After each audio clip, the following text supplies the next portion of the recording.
I'm Steve Wells. And I'm Jeffrey Feldberg. Welcome to the Sell My Business podcast. This podcast is brought to you by the Deep Wealth Experience. When it comes to your liquidity event or exit, do you know how to maximize the value of your business? You have one chance to get it right, and you better make it count. Most business owners believe that business value is determined during the liquidity event. Unfortunately, most business owners are wrong. Your enterprise value is a direct result of the depth and quality of your preparation. Who are we and how do we know? We're the 9-figure exit guys. We said no to a 7-figure offer based on 3 times EBITDA. 2 years later, we said yes to a 9-figure offer based on 13 times EBITDA. Despite having the same people, the same company, the same services, we increased our business value 10 times. How did we do this? We spent millions of dollars and years of time to uncover strategies that level the playing field. The end result is the 12-week Deep Wealth Experience. We've created a proprietary solution that is relentless, resilient, and gets results.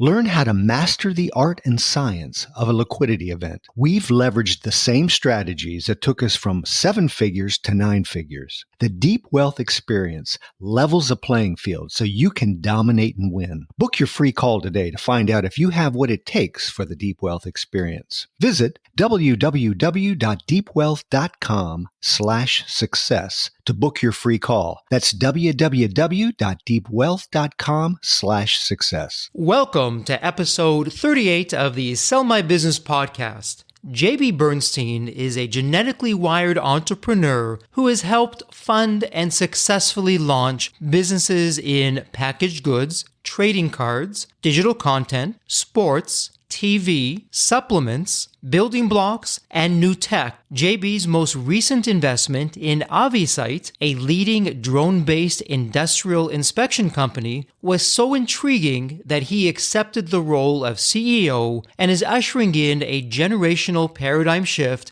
in the industry for oil, gas, and power companies worldwide. As a 35-plus year veteran of the sports, marketing, and packaged good industries, Mr. Bernstein has been called an evolutionary force multiplier in business and is widely respected for his creative problem-solving and positive results. JB's early work includes positions with Gray Advertising, Procter & Gamble, Upper Deck, and Major League Soccer before starting his own sports agency. As a founder of Access Group of Miami, LLC, JB represented some of the greatest athletes of all time, including Barry Bonds, Barry Sanders, and Emmitt Smith. JB was responsible for creating groundbreaking programs such as Smith's Run with History, which is now the standard deal in NFL for milestone marketing. JB has also helped orchestrate Barry Bonds' departure from the MLBPA licensing group,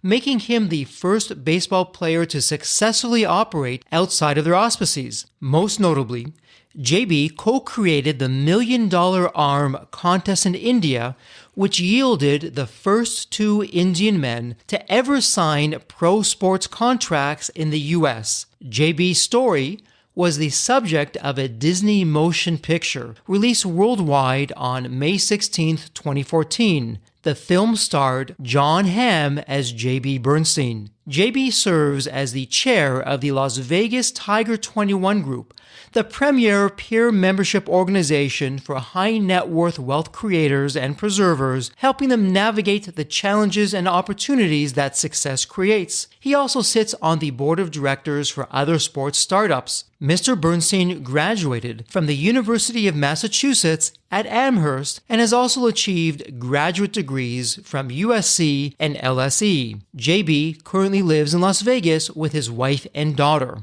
JB, welcome to the podcast. Absolute pleasure to have you on board with us. And I know I've had the privilege of having a number of conversations offline, and you have an incredible story for our community. I'm excited for you to meet JB, and even more excited that you're going to hear true in the trenches entrepreneurial stories. This is the stuff that legends are made of. That said, JB, why don't you talk to us about your story and we'll take it from there. Sure. I was born into a family that was lower middle class, not poor, but certainly not incredibly successful or any kind of liquidity event or anything like that. And as a kid growing up, I believe that instilled the one thing that's made me successful against everything I've ever faced, which is that it made me hungry. And hunger has allowed me to make the sacrifices necessary to be successful. So as I go through the story, and I blew through school, I blew through high school, I blew through college, I went through everything very quickly to get to the point that I could get to a career. I've had an interesting start of my career in formal packaged goods. And then that's pretty much after 2 years of that, it all goes in a million different directions. But I think the most important thing I learned about the early part of my career was that your first job at a company like Procter is probably your real business school, irrespective of whatever your MBA says. And the second thing I learned in those young years was how well that hunger would serve me. So I was a brand manager at Procter & Gamble. I ran Downey. I made some discoveries at Procter & Gamble that put me on a fast track, but ultimately I wanted to be in sports. I just didn't know how to affect that change. And like every kind of young person working in a big company who had big dreams and wanted to be an entrepreneur, I really didn't know how to make it happen. And for me, I caught a very lucky break. One of my business professors was consulting to a guy who ended up being my mentor, but it was a guy who was starting a baseball card company.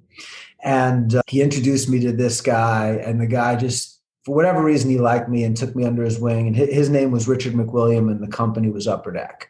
And so I was head of business development there for a long time at the early stages through till 94. And I had the opportunity to do pretty much everything at that company at the rate it grew. We did $180 million in our first 6 months. And by our third year, we were doing $1 billion a year in a category that had grown from 300 million to 3 billion in just under 4 years.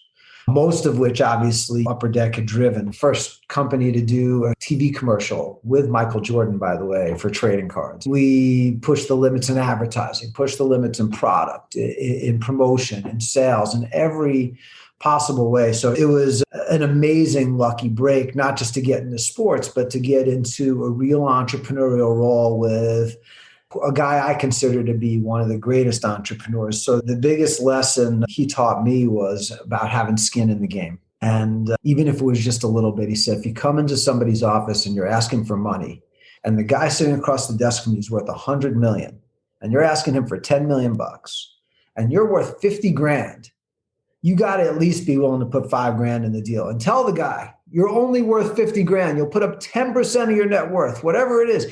He said, just to show the guy that this is everything to you. And he taught me some just great lessons about how to respect capital, how to respect the opportunity. And the most important lesson, of course, Richard told me is he used to get really mad. He had a gavel.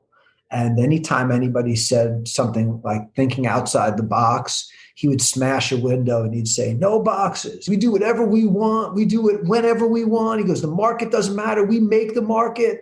And he was eccentric, but he was right in so many ways, is that if you take that attitude of market leader and you take the responsibility of market leader seriously, you can create a massive business. And that was really exciting to be part of that and to get into sports. And I guess the other recurring theme of my career is lucky breaks. I had some sweat equity in the deal. So when I was leaving the company, he was the one on the line. It was a private company. He could have basically just said, screw you, kid. And he definitely did not have to do anything. And he made me an offer for those shares. And I took the offer. I couldn't believe it. I was a young kid. I was in my early 20s. And it was not what it should have been in retrospect. But at the time, it seemed like a massive payday. And I was so grateful. And he spent the next 12, 15 years reminding me that he would have paid 5 times that. And that he was shocked that I didn't even counter and what a wuss I was. I did get some retribution. He was toward the end, I sent him a copy of the $1 Million Arm script. And he said, oh, yeah, it's a good movie. It's going to be good. Yeah, it'll be good. And he says to me, he goes, you would have had a lot more going into this movie if you had really countered at all back then. And I was like, you're still on this thing from 1994? And I said, hey, Richard, I said, who plays you in your movie?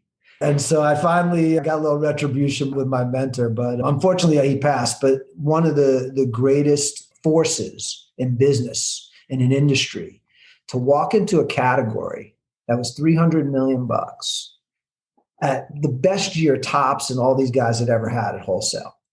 This guy walks in, never being in the trading card business, not in the printing business, didn't know anything, didn't have any sports connections. He had just gotten a $25 million liquidity event and put 100% of it into this business. And ultimately, the rise and fall of Upper Deck and his rise and fall was pretty crazy. But at the height, the company was worth about $1.4 billion, which is what I think Bondi bought it for. 4 years later, he bought it back from Bondi for $400 million. I imagine the company's probably worth somewhere around $500 million now. He died and his heirs have it, but it's really an amazing story that has yet to be captured, maybe someday. So JB, it's amazing. You're this young kid, you came out of the corporate world, found yourself really in your own pirate adventure at Upper Deck, doing these wonderful things. You came out of Upper Deck and then something interesting happened that led to something even more interesting. Why don't we do a deep dive on that? Yeah, absolutely. I just skipped ahead only because I wanted to tell that story about Richard. I wanted to get that on the record. He is my buddy. Yeah, I think when I left Upper Deck, it was really interesting. I had a company that I founded that was doing some really interesting stuff in the gift industry. It was completely outside of what I had done, but they had a really cool technology for doing printing on blocks and doing these little Christmas villages and things. And it was a kind of a hallmark type of a business channel. And I guess I learned 3 big lessons about business in quick succession. The first one I learned about my liquidity event was that about 60% of that money that I bet on others ended up not doing so great. And about 40% of the money that I bet on myself and set myself up in business, that ended up being everything I have today. And the first lesson I learned is that although you can't bet 100% on yourself, you should give yourself better credit than I did. I went 60-40 in favor of others. I probably should have invested a little bit more myself. Sorry, let me ask a quick question. So when you say betting on others, so you're saying you were investing in other people's ventures and companies versus doing your own venture? You get a little money in your pocket, you come out of an entrepreneurial venture, you think you're a genius, you can just smell success. This guy's got it, this guy doesn't. And so I made a couple of bad LP polls. And then the stock market was volatile in the mid-90s. I'd never been in the market before. Again, you think you're a genius. So made a lot of the typical mistakes that people make after their first liquidity event, especially not married, no kids, young. I was in sports. I'm lucky I got out with anything. The second lesson I learned was that we got a foothold with this block company. And we had 2 products that people really were sparking to. One were these printed magnetic blocks that you could make villages, and it was really a nice product for kids. The other one was Arca blocks, which were blocks in the style of architectural modes. So there was a postmodern, there was a Roman, a Gothic, but really what it was, cool shaped blocks that you couldn't get. Normally you just get squares, triangles, rectangles. So these were columns and squares and all kinds of weird shapes, and they made cool stuff. So for the parents that we were selling these in the Nature Company, oh, these are educational. And kids were like, these columns are awesome gun turrets. So it was a great product, and it started to get some foothold. And we were approached by a company that does massive business in school supplies. And I'm like, you know what? This is perfect. I don't have the stomach for this. I can hand it off to them. Our concept gets in, this inventor who invented it, this gets into schools everywhere. It's his dream. Everybody makes a little bit of money, and I can go back to what I'm doing. And I learned about something called a defensive buy. So they paid a couple $1 million for the company. They bought all the patents and the IP. And then they threw it in the garbage because the blocks were so expensive to make versus squares, rectangles, and circles that it was cheaper to just buy us and shelf it, which I could never even have conceived of that a company would do that. Why would you spend a couple $1 million? But to them, it was cheap because why compete? We're not going to try to make our own blocks. We're definitely not going to make yours because they're too expensive. And you're just some dumb kid that I can buy this company for a couple $1 million, which is what happened. So I learned a really important lesson about defensive buys and also about when you exit, what your goal is. Our goal wasn't to make a couple $1,000,000, although it was nice to get some money. The goal was to get a bigger distribution for what we thought was a great product. And what we ended up doing was getting this guy's IP tossed.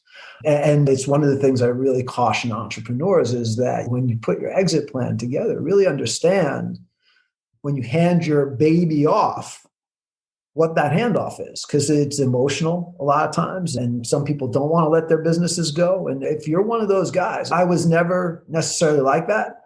But in this particular case, because there were other people involved who had expectations, I felt like I had let them down. But again, never would have even considered a defensive buy. Have you guys ever experienced anything like that? Well, not personally, but yeah. But so my quick question was, when you made that sale, were they holding back anything on performance or your stock, or was that a pure cash sale? We were a tiny little company out of Vergennes, Vermont. It was where they manufactured the stuff. It was a tiny little company. It was this architect. And his dream was just to proliferate the stuff. It wasn't going to be a big dollar generator. So it just seemed like this was a good out for everybody. It never occurred to me that they were just going to shelf this. That was the best business solution. So JB, it sounds like not only a defensive buy, but what we see so much at Deep Wealth, you had an unsolicited offer from a sophisticated buyer, flash some money in front of you guys, and you're young, you're not experienced. Here's this money. We can cash this check tomorrow. We got all this money and we don't have to go out and go through the process and hire an investment banker and do the due diligence. How much better does it get? And let me ask you this, hindsight's always 2020, but looking back now at that point in your life where you were, I'm sure the money was a welcome thing. Would you have done that knowing what you know now? Would you have done that again, or would you have taken a different approach? And again, so no on two levels, right? The first level is financially, I would have realized that if those guys came in unsolicited, I should have started picking up the phone and calling every other company in the category saying, hey, these guys are calling me unsolicited, so I know I have something good. You guys should make an offer too. So I should have, for sure. Again, I was a young kid. I wasn't really an entrepreneur. I didn't understand how to motivate a market. I didn't understand how to draw competition. The other thing, though, that was the real disappointment, again, and it goes back to the bigger point, which is what do you want your exit to accomplish? Everybody wants money. When I talk about $1 Million Arm, though, it's a perfect example of deals. So every deal changes you financially. You either lose money or make money, but every deal changes you financially. Some deals you can get very lucky and involve the community and involve people who are less fortunate and have them benefit as part of your deal. And that's a really cool thing. And then there are these deals that come along that change you on a fundamental level. And most of the time, unfortunately, it's negative. With $1 Million Arm, it was positive. It kind of switched my life. But most of the time, those lessons are negative. The deals teach you in a very harsh way. And in this particular case, if I had ran that company and hired a guy who wanted to go door to door and get out there and sell that thing, I probably could have got another 3 to 5 times that money in a year, number one. So financially, for sure, it would have been a much better outcome. But the product would have been more entrenched and it would have been harder to shelf it because there would have been an actual customer base looking for this stuff. And over the year, we probably would have made some inroads into school and I would have figured out the other distributors. And so we would have avoided the trap of probably being shelved as well. So it would have been a better outcome on both ends for sure if I knew what I knew now. But I guess that's the purpose of a lot of what you do, Jeffrey, is that there are these unsuspecting entrepreneurs out there who they see the shiny lure in the water and don't see the hook. That's basically, but to fall for it, you can't, I don't feel any regret or shame or anything like this. I was one of the guys who had to learn the lesson the hard way. I didn't have a string of entrepreneurs who took me under the wing. The one guy who did, unfortunately, he probably would have been just as shocked about a defensive buy too. He taught me how precious money was. He would never, ever spend $2 million to shelf something. Either your stuff was worth buying and putting in his stuff, or it was shit. Fair enough. And before we go to the $1 million arm, so what would be the third lesson? So the third lesson is take a little time coming out of that liquidity event. I was literally almost working through it into this block company and into this sports management company where I was working with companies. So one of my biggest clients was Major League Soccer. I actually worked out of their office, and I was one of the people who helped found that league. And then I was working with other brands like Pepsi and a couple of other sports teams doing promotional stuff, concession work, all kinds of different consulting, but not thinking about being an agent at all. The mistake I made here, I should have taken some time, thought about setting my money up, investing it, what I want to do, what I want my next play to be. But I was young and I was just so into this as my routine. What would I do if I wasn't working? I just immediately started working again. Had I paused, I probably would have ended up in the same place. It just would have been a lot less messy. And in some ways, I wouldn't have had the block company or Major League Soccer. I probably would have gone straight to athlete representation. But as it turns out, I guess the universe asserts itself. And yeah, so those are the three big lessons I learned. But after I was working with Major League Soccer and had my own business for about a year, I got a call from Barry Sanders. And he said, "Hey, man, I heard you're not working at Upper Deck anymore." And I said, "No, I'm not." And he said, "What are you doing?" And I said, I have a sports consultancy and working with Major League Soccer and some other things. And he said, "Hey, you want to be my agent?" And I just laughed. I said, "I'm not an agent." And he just said, he goes, "Come on, man." He goes, "If my guy can do it, anybody can do it." And so I laughed, but it was true. At the time, there were thousands of agents for 1,200 players or something. And so it was ridiculous. But I became an agent and Barry became my client. The big thing that I did that probably made my career, and so this was one decision that I'm really proud of. The entire market of agents was focused on player salary. It's all they cared about. And I knew player salary was going to be a diminishing returns business. At the time, the most you could take was 3%. So on a 10-year, $100 million deal, you make 300 grand a year. It's not a ton of money. Okay. The other guy's making 10 million a year, which is deserved because he's getting hit and people are trying to kill him and you're just sitting there reading a contract. So to me, it seemed like a fair trade, but I could also tell that why would somebody give me a percentage over time? People are going to go to flat fee on this. You watch and see. I said, but the one thing athletes will never cry about is marketing. Because you're bringing them those deals. It's easy money. They love doing it. It helps their brands and it feeds their psyche and their ego. I bet you if I focus on marketing, that's the better side of the business. And I bet you a lot of these agents that I'm friends with from Upper Deck would give me the marketing rights to their clients because they see that as a nuisance. They don't want guys calling them saying, "Hey, put me on a Wheaties box." They don't want to deal with that. They want to do your contract and then 5 years later, do it another one. But they don't want day-to-day work. And the other thing was I came from packaged goods background, so they didn't really know how to talk to a brand manager. But I could deliver a turnkey program to a brand manager. And so other agents are saying, oh, they walk up and open up your coat like in Central Park. I got Movado, I got Rolex. I represent these 30 guys. And a brand like Gillette would say, what do I do with those guys? Where our agency would come in and say, here's the guy. We notice your campaign or what you're doing. This is how it folds into it. This is how it's augmentative. This is the audience we're going to deliver. This is how much it's going to cost. This is how you're going to be able to take part of the money from your promotional budget, part of it from your sales allocation. You're going to be able to steal some money from ACV and features. And I spoke these guys' language, and I just knew that would be a great path. The other thing I knew that if I got you $1 million deal from Pepsi, I could take 20% of that. So on $1 million deal from Pepsi, I was making almost as much as I was making as a $100 million deal from the team. And I felt a lot more pride about it because I'm creating that. I'm the one getting punched in the face for that deal. JB, and just before you go on, you're natural with this. One of the things that we really focus on at Deep Wealth is actually our first step in our 9-step process. We call it X factors to insanely increase the value of your business. And you honed in on the biggest X factor, and that's your business model. So I love how you looked at the business model and you said, hey, I see where the current business model is going, not happening. But what else is out there? What else in my sphere of influence can I be a market leader in? Can I create a market disruption in?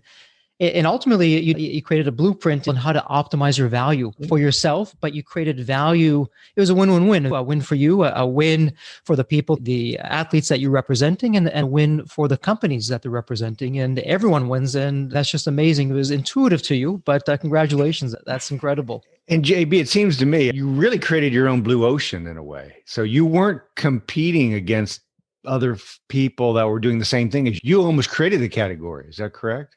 There are brands that have leveraged athletes before.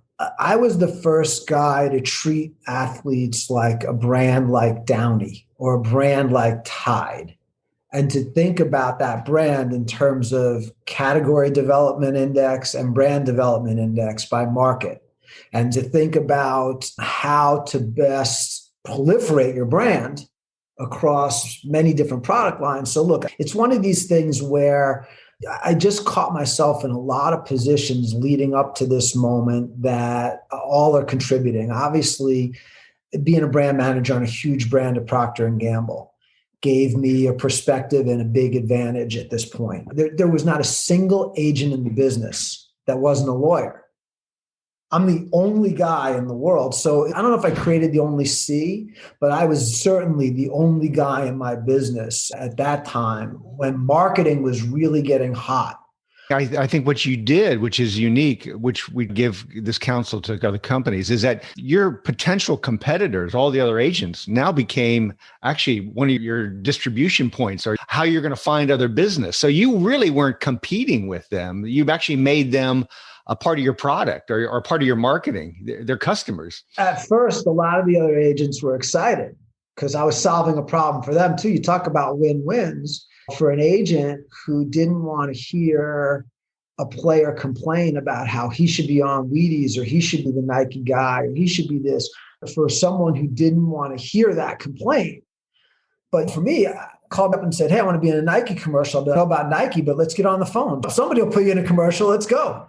And I think that, again, it was just a different background. And then obviously Upper Deck taught me about licensing, both in and out. So we were a massive licensee of all the sports leagues and players associations. And then we were also a massive licensor. Everything from Mead school supplies, we would license out the trading card images for all kinds of products.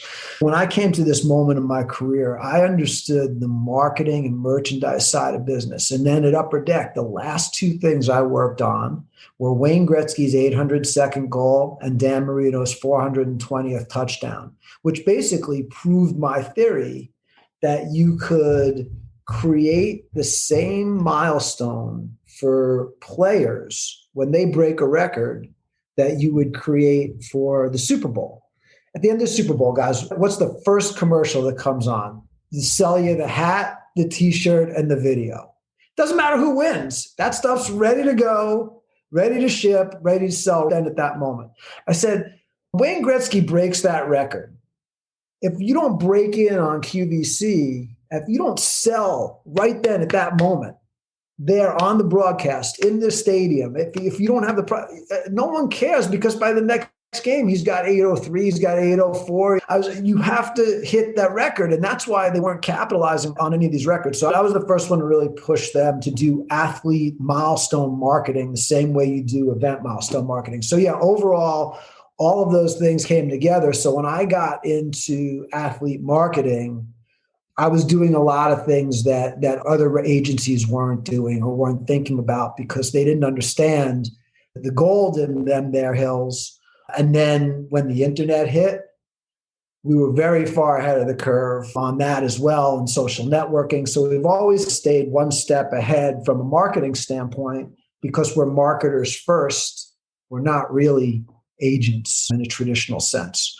So in that respect, you're right. I didn't know you call it the X factor, but that when you look at the market back then, the handful of agents that focused on marketing, and some of them probably did a really good job of marketing themselves. It was something I always shied away from. But my buddy Lee Steinberg, for sure, and Drew Rosenhaus have done a massive job marketing themselves. Although $1 Million Arm sold more copies than both of their books combined. We'll say that. But then again, I put John Hamm on my cover. No competition there, right, JB? No competing there. But with 119,000 women who thought my book was about madmen, too bad.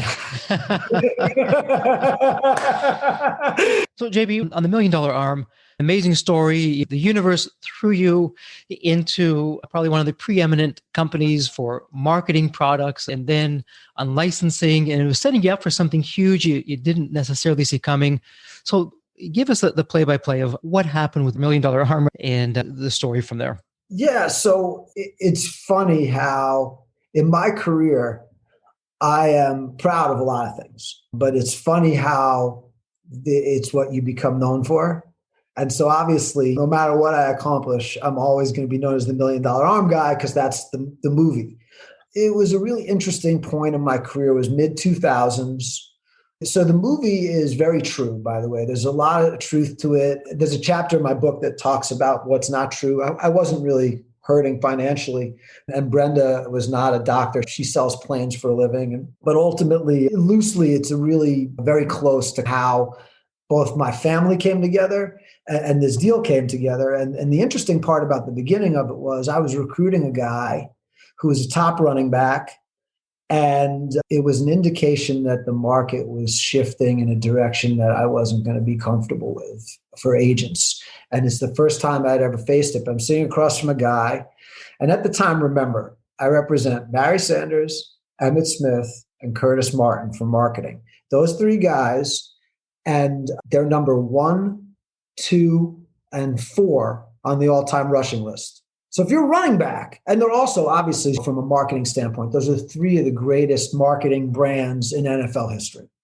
And so you're sitting across from this kid who's a running back, he's a great running back. He's probably going to have an amazing career. And he wants $1 million cash in a duffel bag under the table. Uncle Sam doesn't need to know about it, he says. I'm like, hey, man, I don't know if they teach tax law at the university you go to, but Uncle Sam definitely needs to know about that. I cannot give you $1 million tax-free under the table for the privilege of signing you. And I was like, what if you get hurt and I got to generate $5 million in marketing just to break even? And that's not like it's undoable, but what if you get hurt? And then it hits me. This is the new thing. Is these big companies that have come in they'll just say to a guy, look, we don't care. You'll be a loss leader. We'll sign you for $1 million as long as the other agencies don't get them. And it's become the defensive buy market again. This defensive buy is chasing me. And so I am distraught and I'm thinking not about this client, but just, is this really the industry now? And it's disappointing. Yeah, to make a long story short, I'm sitting around and I'm thinking about India and I'm talking to my business partner and we're looking at this cricket match he's making me watch. And the thing that I noticed was not really the bowlers. What I noticed was everybody except for the bowler threw normal. They throw like a regular baseball would. So the fielders and the pitcher and they know how to throw. It's just the one guy has the pitch like that, but everybody knows how to throw. And so it occurred to me, there are 300 million men in India under the age of 29. There's no college athletics. So there's no college sports. There's no scholarships. There's no pro leagues in India of any sport. At the time, there was only a national team like our soccer team, Kobe Jones and Alexi Lalas. Remember those guys? Before Major League Soccer, there were 20 jobs. So I'm thinking, let me get this straight. There's 20 jobs for 300 million men. 100% of them grow up playing cricket. You're telling me none of them are born with the natural ability to throw a baseball? It would be statistically impossible. So I actually put together an equation and I started to look at probability of finding someone in the United States and then applying that to India. And even if you had 1/1000th the chance of finding a guy in India, there should still be 10 or 20,000 guys that have the raw ability to throw a baseball that you could teach how to pitch. The question was how to find them.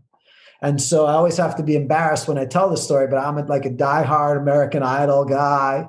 I'm sitting around with a couple of my friends and we're watching American Idol. And it just hits me. I'm like, that's it. I was like, we're going to go to India and we're going to go and it's going to be like American Idol. It'll be a TV show, but no microphones. We're going to give a guy a baseball. No judges. It's going to be a radar gun. We're going to find the guy in India that throws the fastest, bring him back to America and teach that guy how to pitch. And that's going to be it. And my friends all look at me and go, dude, that's the worst idea I've ever heard. and that became $1 Million Arm. It all started out of me thinking, I got to go somewhere else. I've got to find a different talent pool. I've got to find a different way to get talent. And the success of Yao Ming at that point was so incredible that, and so the most important lesson of $1 Million Arm, there are really two. The first one is about how you deal with adversity. I must have heard no about 100 million times on this deal. My mom told me this was the worst idea she ever heard. Every single person in the planet told me this was the worst idea they ever heard, except for the handful of people that we went into business together and did this thing. Maybe it was my dating life that set me up for hearing the word no a lot. But I can tell you that no to me is not the end of the negotiation, it's the beginning. And what I learned was that if someone was willing to listen to your whole pitch, number one, they're in the market. Number two, they're not saying, there's no way in hell I'll ever buy this. They're saying, yeah, it's not good enough. Make me a better offer. Is there any flexibility on price? Who knows what they're asking? Who knows what they're thinking? But no is not, oh, thank you, sir, click. If I had done that, I never would have gotten married to Brenda, or any date for that matter, if I had taken that first no. And I think that was a big lesson in $1 Million Arm, where the perseverance of just busting through those no's, understanding why, getting them to see what I saw, that process was really important. The other big lesson I think that people should walk away with when they think about the story of $1 Million Arm is that the American dream here in the United States is really still alive. And for two kids from small farming villages with rolling electricity and 1,500 people in the middle of nowhere to come to LA and within 6 months sign contracts with the Pirates, show up at spring training, end up within a year's time, they get their first win in the minor leagues for the Pirates. They meet the president of the United States, give them signed copies of their jerseys for the Presidential Archive. They met the Prime Minister of India. They had a movie made about him, a book about him. One of them played 4 years in the minors and now is in the WWE. And the other guy played 2 years in the minors and now works for me back in India as the contest continues. And so if two guys who couldn't speak English, 18-year-old kids couldn't speak English, can come here and within 6 months accomplish all that. And people say, how? And I say, they were willing to make the sacrifices necessary to be successful. Yes, they had the raw talent, but they were willing to do everything necessary to be successful. And so I never thought in my life the biggest lesson I would learn would be from these two Indian kids about how precious opportunity is. And that the one thing I'll never forget is sitting with them, and they have such a great view of life. And it was the night before their second tryout. Their first tryout was a complete disaster, all my fault, just like the movie. I thought they'd be able to make a go of this mound. It was a mess. Long story short, I blew it. But I got them a second tryout. And the night before the second tryout, I said, guys, are you nervous? And they said, no. And I said, how could you not be nervous? Seriously. I said, you're just being tough. And they said, sir, life is about preparation and execution. We've done everything we could possibly do up to this moment. And we're going to go out there tomorrow and give it everything we got. Sometimes you're good enough to win. Sometimes you're not good enough to win. But we'll have no regrets because we'll look in the mirror and know there's not anything we could have done differently. And I couldn't believe I'm saying to myself, oh my God, the greatest lesson maybe I've learned in my life, I just learned from these two 18-year-old kids who in broken English explained it to me. But yeah, it was amazing because when you really think about it, that is the essence of success. It's the core of success at a level that only the minute few obtain. And it's just amazing to have that kind of a mindset. JB, you're preaching to the choir here at Deep Wealth, because we're all about preparation. And whether you're a startup, whether you're an established company that's been around for decades, when you're prepared, you have that blueprint to optimize your value. You can't time the market, but you can do what you want to do in the marketplace. So keep a thriving, profitable company forever, sell it tomorrow. You choose, and they're both great choices. But let me ask you something. In the first lesson from the $1 Million Arm, from failure and no and everything else, I'm going to make an assumption. You never said this in what you're sharing with us just now, but it was a passion for you to go out there and do this. You were passionate. You saw something there that perhaps moved you. It wasn't just the money, as opposed to so many business owners who are just going out there. I'm going to make a zillion dollars.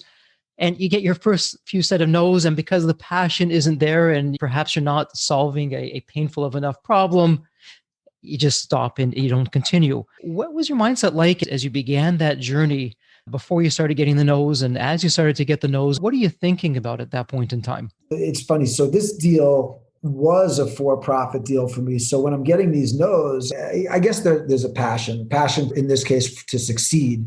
My mind shifted really dramatically. So when we talked earlier about the 3 types of deals, and the last one, which is the one that changes who you are fundamentally, $1 Million Arm. So I started that venture looking for Yao Ming. It's my sole focus. I'm like, man, his agents made over $100 million in commissions. Yao Ming's made over $1.3 billion in 12 years.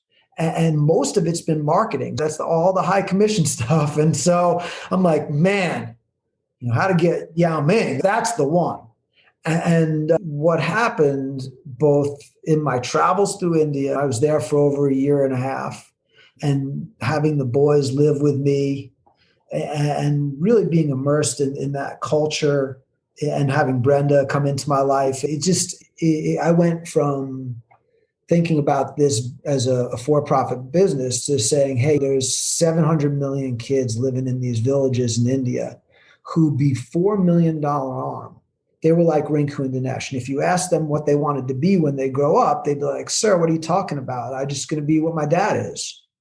Because that's what they've been doing for 4,000 years in these villages. They don't leave the village. They would never dream of being president or an actor. And unlike the United States and most other countries, where there are tons of examples of people just like you, downtrodden, who have made it, those examples really don't exist in these villages, and there's no way to proliferate that kind of inspiration and hope.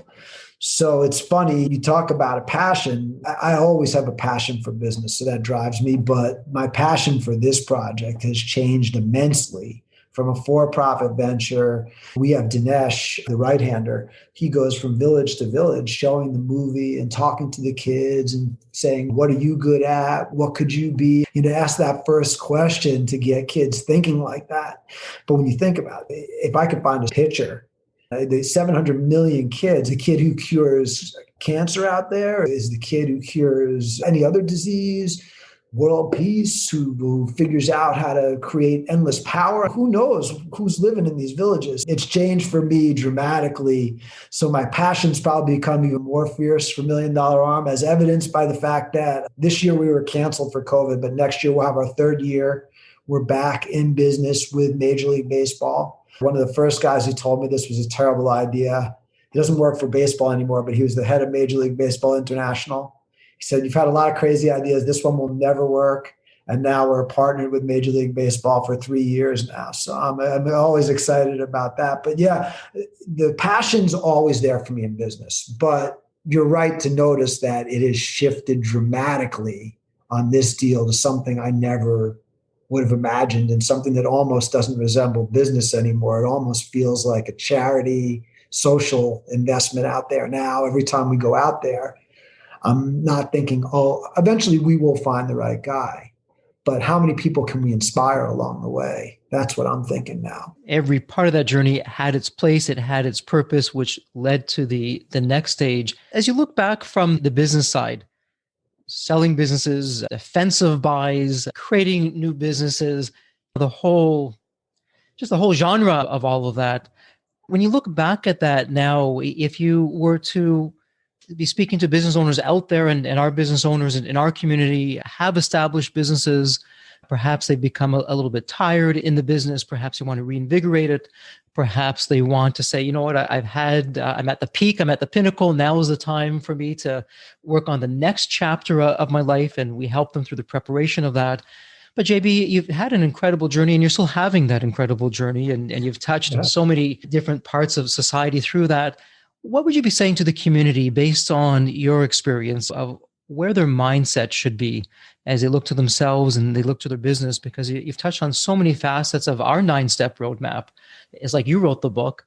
You certainly did the movie. You could be doing perhaps. I wish I had the book. I probably could have saved a lot of time and money. Someone listening in, hey, JB, this kid from very humble beginnings who really found a way to break through. What would you be telling our business owners from your experience? There are 3 things I always like to remember as a business owner and as an entrepreneur. The first thing is my success is deserved. I deserve to be sitting where I am. The decisions I've made have led to this success, good and bad. And I always take count of that. The second thing I always tell business owners is figure out what the purpose and timing of your exit's going to be. Is it just because you're bored? Because if you're bored, that's no reason to get rid of a business, number one. And number two, there are plenty of great ways to invigorate a business. And I'll give you a very quick example is targeting.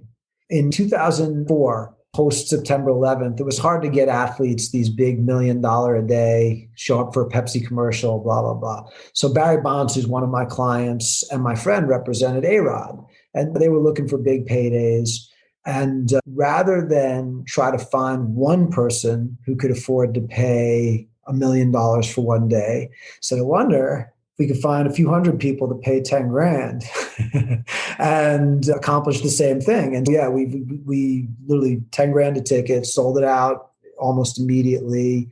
I think we did 300 tickets. And then the next day we did a signing with the guys where it was $500 to get a signature from each guy. And we ended up generating a couple $1,000,000 for each guy in a day. Everybody says, oh, it's so smart. I said, what was so smart about that was the targeting. And so if your business feels like it's not fresh or there's no growth, I always say, think about target. You can always find some new way to proliferate your business out or a new branch of an existing business or service based on what you're doing. And that'll be exciting and it'll reinvigorate you and it'll bring new clients in. Boredom is no reason to sell. But the third point I would give somebody is that if they're resigned to sell their business, I would really have a good plan for that 6 months after as part of the exit. And part of that is just to make sure you don't make a bunch of the mistakes a lot of people do coming out of business. One is either to check out too long or one is to just get right back into it. And I think if you really have a plan about how you want to get to your next 2.0 or 3.0 or whatever it is, it'll serve you well. But at time's really important too, I think, to let go. I don't care what anybody says. It's your heart. It's your baby. It's your blood. It's your sweat. It's your tears, the late nights, the bad flights. In my case, the mama's meatloaf from bad recruiting visits and the sticks. There's so much that goes into these things. Don't discount the emotional part of that separation. Some terrific advice there, JB, and certainly some life lessons in there as well. You've had some terrific gems of wisdom. Plan your exit ahead of time. You know what you want, why you're doing it, but also think about life after the exit. Let's talk about that in-between stage for just a moment, the actual exit itself. And you've shared some with the defensive buys.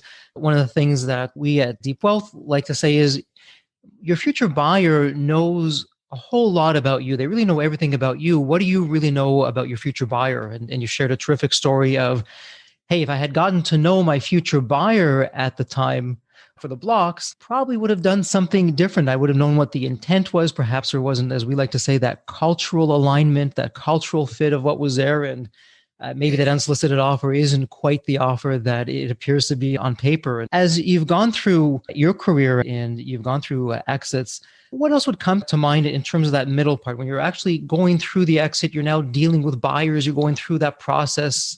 That's a whole conversation in and of itself, but does anything come to mind from your experiences that you can share? Absolutely. And it's really funny you bring this up because I think about this a lot in that part of the deal processes. So I'm an agent. And so a brand X, Pepsi, wants to work with client X. And I say, this is what it costs. We're not paying that. Guy's not worth that. And he got in trouble last year. But they can't say that to the guy's face. There's an intermediate in there that takes all the emotion out of these communications and all the unnecessary information. So then I will go back to my client and say, this is the best they can do. It's a tough budgetary year. And then you get the deal done. When there's no agent in that process, I do think that sometimes, remember, these people are negotiating to get the best deal. If they thought your company was so bad and they thought all the things they were saying to beat you down on price, then why the hell are they trying to buy your company? You can't take that stuff personally. It's part of the negotiation. So you just play along with it or get an agent. Yeah, I love that the preaching to the choir at Deep Wealth and the Deep Wealth experience were all about, hey, don't do this on your own. I know you think you can. And as type A personalities and as entrepreneurs, but when it comes to your liquidity event, whether that's a full exit or you're raising capital or something in between, don't do it on your own. Get the professional help. You'll get a better result when all is said and done. So with you there, JB. What you guys do is amazing, because if I had this option when I was coming out of Upper Deck, I'm sure the first thing you guys would have told me was counter. And every other step along the way, for a young entrepreneur to not have to learn those lessons the hard way. Look, I'm excited to be able to do this. I'm excited about creating a friendship with you, Jeff, and hopefully we can help a lot of entrepreneurs learn from all of our mistakes. Hey, JB, I'm interested. It's really not quite on point, but when I hear your stories, there's really two questions. So you can either answer one or both. A lot of people come up to me. I'm sure they come up to you. They're young and they want to start a business. But they always want to know how to do this, or they got some idea they want you to back. And what would you tell those people? And they follow up. Why are you in business? What is it about business and what you've done that keeps you going? I like them both. I'll answer the second one first. For me, my motivation in business is, in some ways, at a base level, is the same for everybody. Is up until a certain point in my career, it was to provide for my future and my life. And now have a family later in life to provide for them. I wasn't a guy who was thinking about setting things up generationally as a young kid, because I wasn't married and I thought I would never get married. So when I really think about my motivation, for the last 20 years, I have gotten excited about being part of generational paradigm shifts within industries. That excites me, about changing the way an industry does business, changing the way people think about a brand or a product. That's the kind of stuff that's challenging to me. If I can derive a challenge from it, then it's probably worth my while to get involved. And you can make money off anything. I've been very lucky in my career that I've been able to make enough early to pick and choose the things I do later in my career, which is also a great luxury of being a successful entrepreneur early in your life. Is yes, you make a lot of mistakes, you learn a lot of hard lessons, but you do set yourself up for the ability to be more selective with what you want to do. And the first question you were asked was? Well, these young people would come to you and they go, I think I want to be an entrepreneur, start a business. What do I do? So the first thing I say to anybody who thinks they want to be an entrepreneur, I ask them the most important question is, how much are you willing to lose? Because if the answer is not everything, then you shouldn't be an entrepreneur. That's really what it comes down to. There's no guaranteed lunches for an entrepreneur. You eat what you kill. It can be a very tough road. And for all of us three sitting here, there are lots of entrepreneurs who are just as smart as us with great ideas that failed, caught bad market conditions, caught a bad break, ran out of money, whatever. The bottom line, it's not for the weak. And so the fact that you want to do it, I don't even think is enough. Is you're born an entrepreneur. It's all you can think about. It's all you can do. If you don't feel that way, you're better off sitting behind a desk at a big company, getting into your golden handcuffs, work your way up the ladder. And there's nothing wrong with that. It's a great life. But if you want to be an agent of change, and I think that's part of really what drives entrepreneurs. Yes, they want to make money. They want it to be their own, but they want to do something that's never been done before. I get that the sense with most entrepreneurs. And so That's what I would say to somebody who's starting out a business is don't take this lightly. This is everything. It's your whole life. If you fail, you could end up living in your car. A lot of guys do. I agree with you wholeheartedly. And not to disparage higher education. That's the business we sold. We were online learning. We were one of the pioneers, and millions of students, and dealing with business schools. And you referenced MBAs, but I see these MBA programs and going, you're going to teach someone how to be an entrepreneur. Certainly you can learn a lot of principles in accounting. It's the same way really in exiting your business. People go, I just read books. It's all written down. I'm going to take a lesson from a university or read an author on how to sell my business or how to be an entrepreneur. It just doesn't exist. It would be like trying to learn how to fly by reading a book. And, the weather's different today. There's wind. There's ice. It's a crazy thought. But yeah, I agree with you. I think that every industry where people smell money, you get a big influx of people who aren't really seriously into it. So whether it's YouTube, trying to be influencers, there's a handful of people make a ton of money. And then there are just millions of people posting tons of garbage, making it hard for me and you to do a Zoom. But that's the reality of what we've created, because there is some gold in them there hills. And in each of these kind of niche things, and being an entrepreneur is a big catch-all. You can create a business card, say you're the president put a logo on there and you're the president, but is that creating anything? Is that changing anything? Is that adding value? That's where I think you and I are aligned, Stephen, is if you want to be an entrepreneur, it's almost if you want to be a politician, have something to say. If you want to be an entrepreneur, have something you want to accomplish. Have something you want to change in the world. JB, as a follow-up to that, and you're spot on. I agree with what you're saying. It's interesting as entrepreneurs, we figure out how to master the skills and the strategies to build a successful business. What's frustrating, and I see it time and time again, is so many business owners, maybe they sold a company before, maybe they raised capital before, maybe they haven't, but they have this thinking, I'm going to represent myself. I don't need an agent. Back to your earlier example, they've drunk their own Kool-Aid. But for most business owners, having some kind of liquidity event, you don't do that every day. How can you master something that you've never done? Or if you've done it once and you probably didn't do the best of jobs in it, and you don't even know it, as business owners, we're the change makers. We make the world go round. We find these painful problems, we solve them, we create jobs in the community. But really, in the mergers and acquisitions world, we are one small cog in a very big wheel. And to your point, there's a lot of money at stake. And you have these sophisticated, experienced buyers. They know every trick in the book. They're hoping that you don't. They play on collectively our egos, our weaknesses, flashing dollars at us right up front, hoping that we're making the mistake, because every mistake that we make, it lines their pocket with our money. Depending on who you speak to, and we speak to a lot of investment bankers here on the podcast, as well as offline, and depending on who it is, they're sharing that anywhere from 50% to more than 100% of the deal value is left on the deal table. And one example, we had one investment banker who came on the podcast and said, listen, I have one company in market and we're running an auction, which is what they should be doing. But we have values anywhere from $11 million up to $70 million. And how many business owners would take the $11 million offer, leaving $59 million on the table? Yet that's exactly what happens. That's our mission. We're here to not only level the playing field, but tilt the playing field in favor of the business owners. Because when you're prepared, when you know what you're doing, when you know how to have that blueprint to optimize your business value, you call the shots and you're not falling victim to so much of what's out there. I totally agree. I mean, this can happen to an established company. So I read an article, just because I'm in the trading card business, about Collector's Universe. They sold a company sale, and I think it was either 20 or 30% above list price. If you're holding the stock and it's been going up, you've had it for a while, it's going up, and now you get 20% above price offer, the company took it. And now they're being sued by their investors because they think that there's $25 too low. This is a mistake that is not just going to be made by entrepreneurs, it's made by big, massive $100 million company.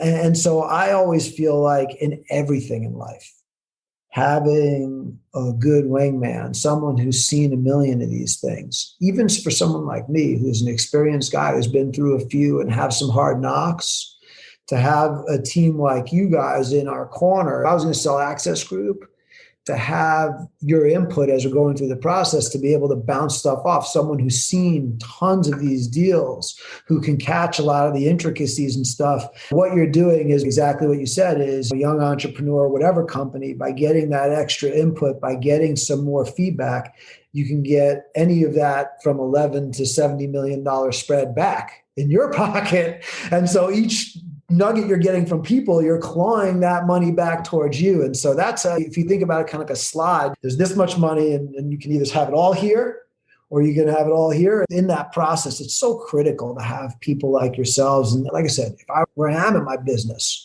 I could use you guys. If I had you guys at that block company or at any of those other key junctures in my career, it would have been a huge difference in impact. And I can say that unequivocally. I'm not being paid to do the advertisement. It's obvious that the opinions and advice from people who've seen a lot of these would have helped me avoid some pretty big mistakes. Thank you for the kind words, JB. Really appreciate that. As we start to wrap things up here, I want to ask you, it could be business, it could be life, it could be both. Any thoughts that you want to share with the community? And while you're thinking about that, I know we have a tradition where Steve asks our guests this one question that we have as a parting question. But as you look over your journey and as we've been talking about this incredible story, and once again, congratulations on the tremendous success, and you've earned your success. And as business owners, we do earn our success. Unfortunately, too many times we don't get the fruits of our labor that we've earned when we don't know what we're doing and others take advantage of that. But that said, JB, what would be some insights as you look back that you can share with our community from your journey?